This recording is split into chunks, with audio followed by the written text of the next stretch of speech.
आज बनवायची होती मला पावभाजी कारण माझ्या मिस्टरांचा बर्थडे आहे आणि त्यासाठी 10 ते 15 लोकांसाठी ही मला पावभाजी बनवायची आहे. आणि ही जर ट्रिक तुम्ही पावभाजीमध्ये वापरली तर तुमची पावभाजी अगदी बाहेर जशी गाड्यावर मिळते ना तशी तयार होणार आहे. चला तर मग लागा तयारीला.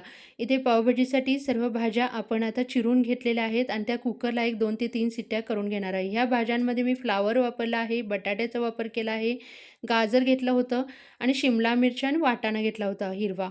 त्यानंतर आपल्याला ह्याला एक 2 ते 3 शिट्ट्या करून घ्यायच्या आहेत. थोडंसं भाजी शिजण्यासाठी मीठ वापरायचं, त्यामुळे भाजी आपली चांगली शिजली जाते. आता पावभाजीची फोडणी बघूया.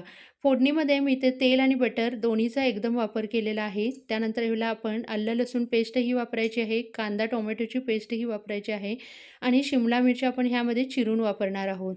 आधी शिमला मिरची आपण कुकरलाही लावून घेतलेली आहे आणि इथे आपण चिरून वापरणार आहोत. त्यामुळे पावभाजी अगदी बाहेर जशी बनते ना तशी बनून जाते. त्यानंतर ह्यामध्ये पावभाजी मसाला तुम्ही कोणताही वापरू शकता.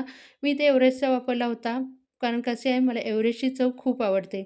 त्यानंतर इथे आपल्याला काश्मीरी लाल तिखटाचा वापर करायचा आहे, हळद घ्यायची आहे आणि परत एकदा मीठ घ्यायचं आहे. त्यानंतर पावभाजी शिजताना आपल्याला थोडंसं बटरही यामध्ये वापरायचं आहे परत एकदा.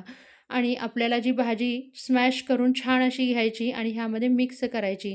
हा जो मसाला मी भाजला होता त्यामध्ये थोडंसं पाण्याचा वापर करायचा आणि त्यानंतर आपण स्मॅश केलेलं त्यामध्ये भाज्या घ्यायच्या. मला आज चीज पावभाजी खायची खूपच इच्छा झाली होती. त्यामुळे मी माझी प्लेट अशा प्रकारे सजवली होती आणि पावभाजी एवढी मस्त झाली होती ना, की बाहेर जशी अगदी गाड्यावर मिळते ना, तशी तयार झाली होती. एक बाईट तर मी खाऊन बघितला. मला तर खूपच आवडली.